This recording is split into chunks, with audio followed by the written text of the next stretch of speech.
You've got kings, and then you've got legends. Today, we're diving into the story of a man who was both, Richard the Lionheart. So, what exactly makes a warrior a legend? Is it just about being brave or a genius on the battlefield? Maybe it's about having an equally famous rival.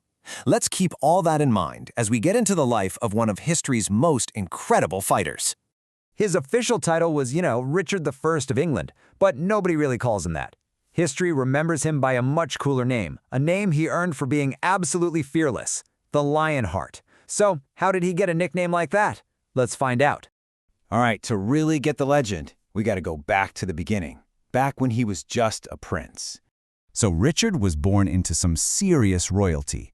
His parents were King Henry II and the famous Eleanor of Aquitaine. And right from the start, he was basically built for that era. He was super tall, really strong, and a total natural when it came to military tactics. But here's what's cool. He wasn't just some muscle-bound warrior. He actually loved poetry and music, which was a big influence from his mom. And get this, even before he was king, his courage in battle was so off the charts that people started calling him the Lionheart. Okay, so we've got a prince with the skills and the awesome nickname. But every hero story needs that one big defining moment, right? For Richard, that moment was going to be one of the most famous conflicts in all of the Middle Ages, the Third Crusade. So what kicked this whole thing off? Well, in 1187, the city of Jerusalem was captured by the legendary Muslim leader, Saladin.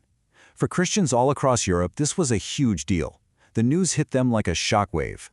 So the Pope immediately called for a new crusade to take the city back. And you better believe Europe's biggest kings started answering that call. Richard, who had just become king, was one of the very first to sign up. He took the cross, which was this big public promise to go and fight, and he got to work putting his army together.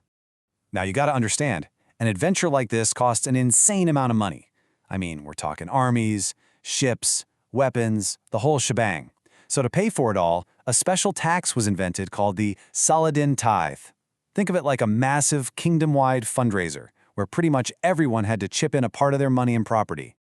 But even that huge tax wasn't enough for Richard. This guy was obsessed. He famously joked that he would have sold the entire city of London if he could have found someone to buy it. He started selling off royal land, powerful government jobs, fancy titles, anything he could to raise cash. All of it was to make sure his army had the absolute best gear. For him, this crusade was literally everything. All right, the money's raised, the army is ready to go, Richard sets off for the Holy Land. So, how did the Lionheart actually do in a real war? Well, he started making a name for himself before he even got there. On the way, he conquered the entire island of Cyprus just to set up a supply base. Smart. Then he gets to the siege of Acre. The city had massive walls, but Richard was relentless. He brought in these giant siege engines and just hammered the city. At one point, he got so sick with a fever that he couldn't stand. But did that stop him? Nope. He had his men carry him out on a stretcher so he could keep directing his archers. And it worked. After they took Acre, he marched his army south and faced Saladin's forces at the Battle of Arsuf. And that's where he showed everyone he wasn't just brave, he was a tactical genius.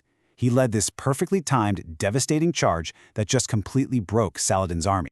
But this whole conflict wasn't just about two armies clashing. It really came down to the two incredible leaders on each side. And that brings us to one of the most famous and honestly fascinating rivalries in all of history. So on one side, you've got Richard the Lionheart. He's the Christian king, this fierce warrior from Europe who's there to conquer. And on the other side, you have Saladin. He's the Muslim sultan, a brilliant commander who's seen as super honorable, and he's fighting to defend his home. They were total opposites and sworn enemies, but they were both these incredible leaders who could see the greatness in each other. And this is where it gets really interesting. It wasn't all just about fighting. There was this crazy level of respect between them. There's this one famous story.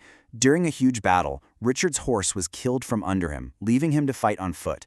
Saladin saw this from across the battlefield and basically thought, no way, a king shouldn't be fighting like a regular soldier. So he actually sent two of his own fresh horses over to Richard as a gift, in the middle of a battle. Can you imagine?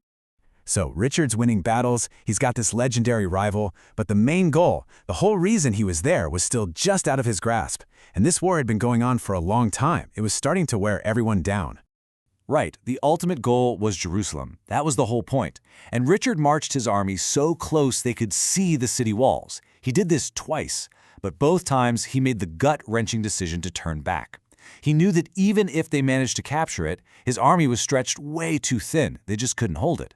It was a smart move strategically, but you can just imagine how heartbreaking that must have been. Since a total win was off the table for both sides, these two amazing rivals decided to make a deal. They signed something called the Treaty of Jaffa. It was a compromise, really. The Crusaders got to keep the cities they'd captured on the coast, and Saladin kept Jerusalem. But, and this was a big deal, Saladin promised that Christian pilgrims could travel to the city and visit the holy site safely. So, treaty signed, mission sort of accomplished. Richard finally sets sail for home, but his story takes another wild turn. Disaster strikes. His ship gets wrecked in a storm. He has to try and sneak across Europe in disguise, but it doesn't work. He gets caught by his enemies in Europe. The Lionheart, the great Crusader king, was now a prisoner. And the ransom? It was absolutely insane. We're talking 150,000 marks. To put that in perspective, that was about double or triple what the entire Kingdom of England made in a year.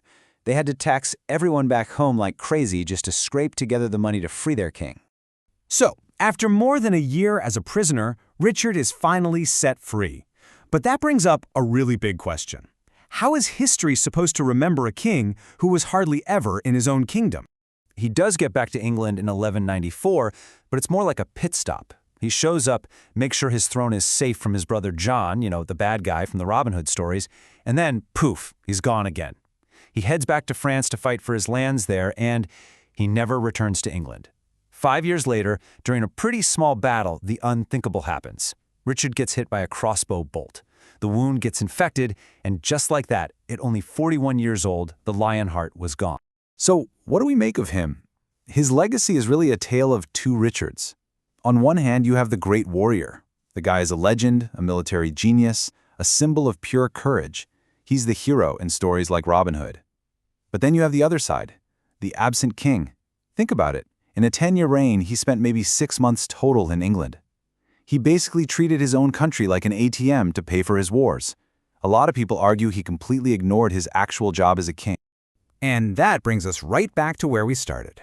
What makes a warrior a legend? Richard's story is a perfect example of how complicated that is. Was he a hero, a bad king, or maybe both at the same time? It's something people still argue about today. So what do you think?